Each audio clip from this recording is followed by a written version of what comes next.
China کی بجلی بنانے والی کمپنیاں انہوں نے پاکستان کو کہا ہے، وارن کیا ہے کہ ہمارے 300 ارب واپس کر دو، نہیں تو ہم جو ہے پاکستان کی بجلی بند کر دیں گے، ختم کر دیں گے۔ آپ کو لگتا ہے کہ پاکستان اس کنڈیشن، اس حالات میں ہے کہ وہ 300 ارب جو ہے اتنی آسانی سے چائنا کو واپس کر سکتا ہے؟ بات یہ ہے کہ جو ان کا دل چاہے یہ کہتے ہیں، جو ان کا دل چاہے کرتے ہیں۔ میں سمجھتا ہوں آج کے حالات کے اندر جہاں ہمیں ہندوستان سے سستی اور فوری طور پہ چیزیں مل سکتی ہیں عوام کی بہتری کے لیے، ہمیں بالکل کرنا چاہیے، ہمیں تجارت کرنی چاہیے۔ ہمیں ایٹم بم چین سے نہیں لینے دیتا اور ہمیں انڈیا چین سے سونے نہیں دیتا، ہمارا مسئلہ یہ ہے۔ اور ہم تو انڈیا جو ہے وہ دنیا میں مانا جا رہا ہے۔ بالکل ایسے ہی ہے، پر ہم پاکستان بہت پیچھے ہے، ہر چیز میں بہت پیچھے ہے۔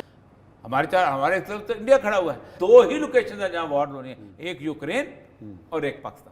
وہ لوگ اپنے سکے باپ کے بھی نہیں بنتے، تو مجھے لگتا ہے کہ پاکستان کو بڑا سوچنا چاہیے، پاکستانی گورنمنٹ کو، اور ان کو پے کرنا چاہیے، نہیں تو میرے خیال سے آنے والا دن جو ہے پاکستان پورا طریق میں ڈوب جائے گا۔ اس وقت صورتحال یہ ہے، کار پڑ گیا ہے۔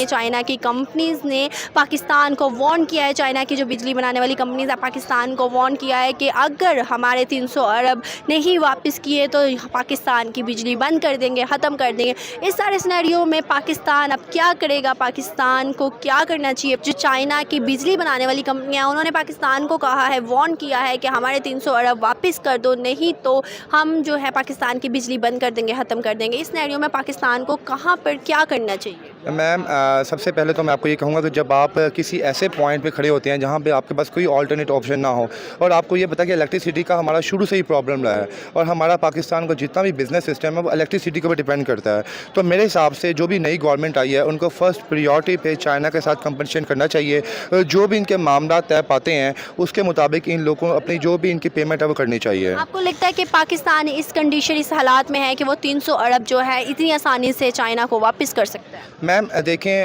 جب آپ کے پاس ڈو اینڈ ڈائی کا سین ہوتا ہے نا، ڈو اینڈ ڈائی کا سین ہے، تب آپ کو اپنی جیب سے بھی قربانی دینی پڑتی ہے۔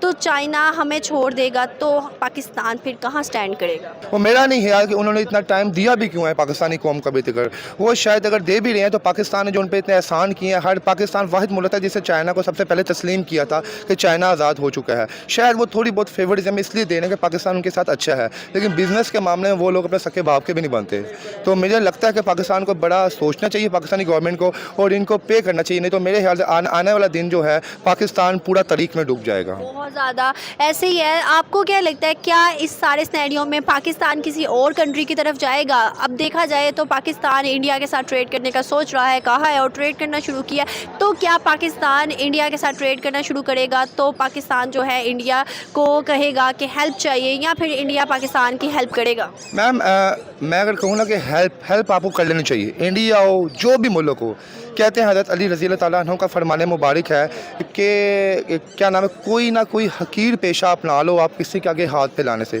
پاکستان کو ٹریڈ لازمی کرنی چاہیے، لیکن میرا خیال ہے کہ ہیلپ تک نہ جائیں، کیونکہ ایک ہمارے پاس ایک عزت اور وقار یا پاکستانی لوگوں کے پاس، اگر وہ بھی ختم ہو گیا۔ آپ کو کیا لگتا ہے کہ پاکستان کی امیج ابھی بھی قائم ہے؟ کیا آپ کو لگتا ہے بنگلہ دیش نے ہمارے ساتھ رہتے ہوئے کٹ آف کیا؟ چائنا نے پچھلے دنوں بھی ٹویٹر ٹرینڈ چلایا تھا، گیٹ لوسٹ پاکستانیز، ایون کہ انڈیا کے آپ دیکھ لیں ہمارے ساتھ تعلقات کیسے ہیں، پھر امریکہ نے عمران خان کو اتار دیا، اور بھی بہت سی کنٹریز کے ساتھ ہمارے تعلقات کیسے ہیں، تو آپ کو کیا لگتا ہے کہ پاکستان کی امیج کیا بن چکی ہے اب؟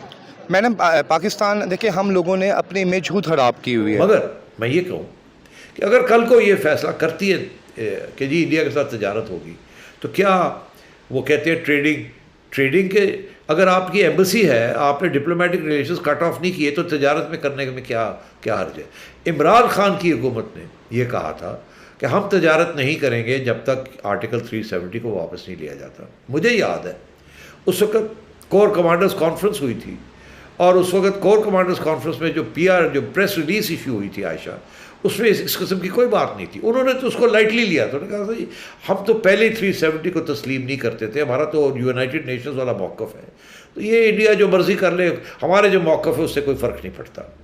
تو اب بات یہ ہے کہ انہوں نے تو اس کو ڈاؤن پلے کیا تھا، آپ نے اس کو اتنا بڑا کر کے، اور پھر جب آپ نے وقت آیا پیچھے ہٹنے کا تو آپ کو سمجھ نہیں آئی کہ پیچھے کیسے ہٹنا ہے۔ اور آپ وہی صاحب ہیں عمران خان صاحب، جنہوں نے مودی صاحب جب کہا تھا کہ نریندر مودی کے ساتھ تو ہمارے بڑے اچھے تعلقات ہوں گے، جب یہ الیکشن جیتے گا تو پاکستان کے لیے بڑی اچھی بات ہوگی. اس کا بھی کلپ ہے، اگر آپ چاہیں تو دکھا دیں کسی کو، نہیں تو بعد میں دکھا دیجیے گا. یہ بھی ایک حقیقت ہے کہ خان نے یہ کہا تھا. تو اب بات یہ ہے کہ جو ان کا دل چاہے یہ کہتے ہیں، جو ان کا دل چاہے کرتے ہیں. میں سمجھتا ہوں آج کے حالات کے اندر جہاں ہمیں ہندوستان سے سستی اور فوری طور پہ چیزیں مل سکتی ہیں عوام کی بہتری کے لیے، ہمیں بالکل کرنا چاہیے، ہمیں تجارت کرنی چاہیے. اس کا یہ مطلب نہیں ہے کہ جی آپ نے کشمیر کا جو موقف ہے وہ کھو دیا ہے یا اس کو چھوڑ دیا ہے، ایسی کوئی بات نہیں ہے. نہ ہی آپ کی مورل، پولیٹیکل اور ڈپلومیٹک سپورٹ جو آپ کر رہے ہیں وہ ہونا چاہیے.